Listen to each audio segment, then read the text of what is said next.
Plot progression is not story progression. A story can continue to move forward and always be exploring new themes, ideas, character developments without the plot being advanced at all. I've seen this as a complaint for ReZero, even though every episode is working towards a goal, and there's always character development, even though I would say this is one of its strong suits, the fact that the story is continuously progressing each episode. People still say that it's not making any progress because the villains take 3 to 4 episodes to beat each time. Shows are about more than overcoming a threat, it's how it's overcome. I know why they're saying this, because to them, if a show cannot give you enough of its plot within a few episodes, it's too slow. However, I would strongly disagree. There is such a thing as narrative through development and narrative through aesthetic. Keeping both of these in mind when looking at a series and analyzing it, you have to realize sometimes that adventure itself can be narrative. When someone's on a huge grand quest to save the damsel in distress hidden in the woods somewhere, guarded by beasts, that can be telling a story. You can be saying, these type of creatures live here. These are the powers these creatures have. It can expand the world and expand the story of the world. It can expand the cast. It can also get you more acquainted with characters or develop characters further so they're more ready for the next part of the plot. And aesthetic is also a very large tool of narrative. In fact, there are entire series that are just told through aesthetic alone, and that's very impressive. That's a very high quality of artwork. Just because there are series like that doesn't mean every series will use aesthetic to tell its story, but every series at least somewhat uses aesthetic to tell a story. Whether it's purely text or not, it can still tell a story through its aesthetic. It's about showing, not telling, and that's where I think people get confused. They say, oh, this villain here, they fought this villain 8 times and it's still not defeated. How can this be? This is terrible writing. Why? Why would this happen? Oh, the main character is doing stupid things here. They should have figured it out already because I figured it out. There are other things involved. There are things told through the reactions of the characters, things told through other means. The fact they lost that many times could mean something important to the characters. It could mean something very important to their progression. The fact they keep hitting this obstacle over and over again, and no matter what they try, they can't overcome it. And that can be grand character development for someone, or many people even. And because of that reason, it advances that character's plot, it advances that character's motivations and meanings, and it can evolve the character to be more interesting, more compelling, more of a better suit for the plot. If a character is not strong enough to take on the next opponent, there might be a whole grand adventure in between. And that adventure could be a grand time. It could be so much fun, so many fun adventures we had, comedy, action, all of that. But it can still progress the world. It can evolve and enhance the world and narrative it's set in.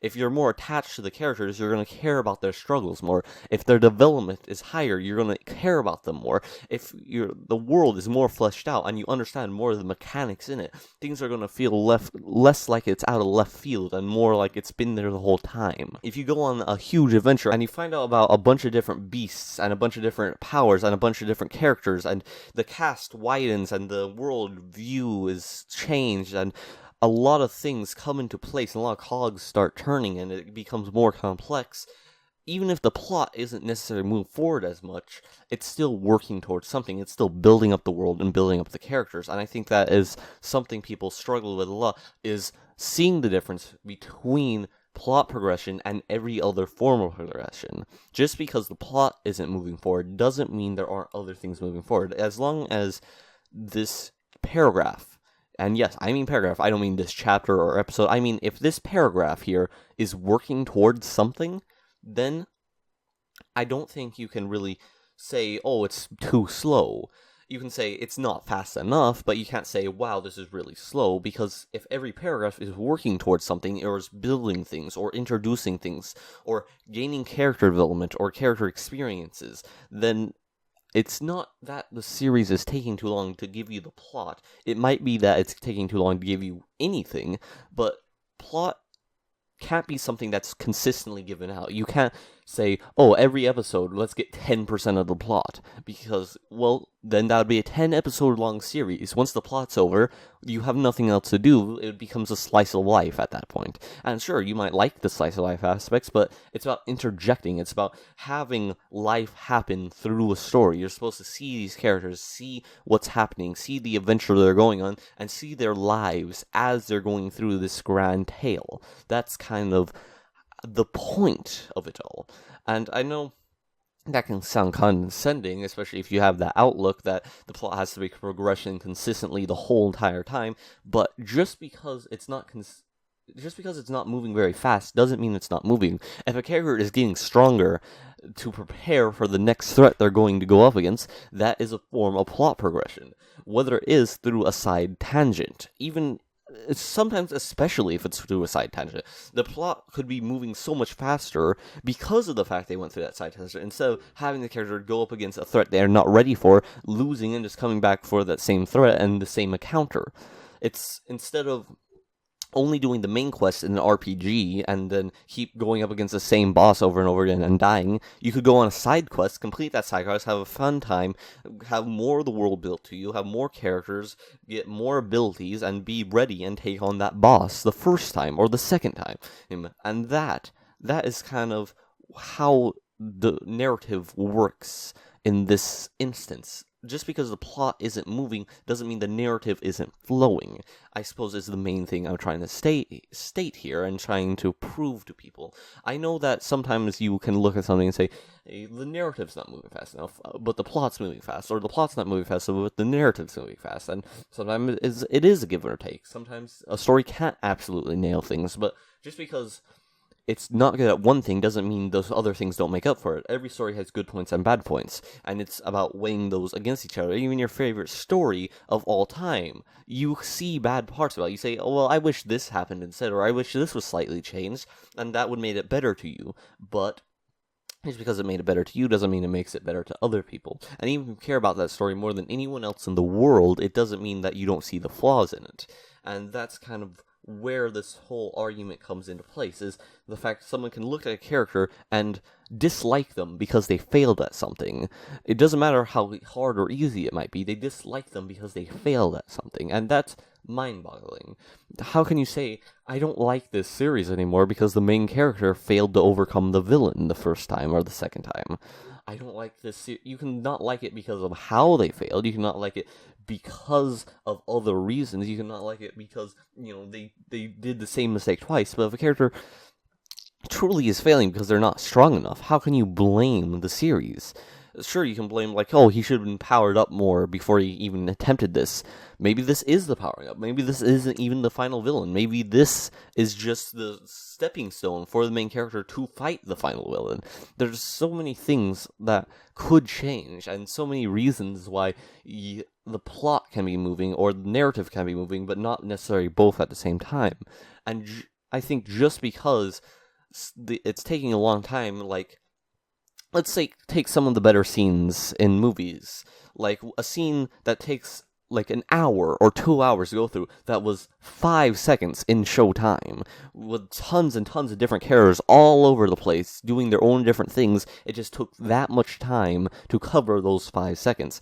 In a show like Hunter x Hunter, there was about a 30-second time that covered, I think, 8 episodes, was it? And that's a lot of time. That's about 2 hours given for 30 seconds. Because there's so many cogs turning at the same time as setting up so many things. One Night was basically 30 episodes. And that is because of the fact that there's so much happening there. But would you blame it because, that one night took so long? It should have been mini nights, or it should have been, this should have happened, and then this should have happened, and then this should have happened.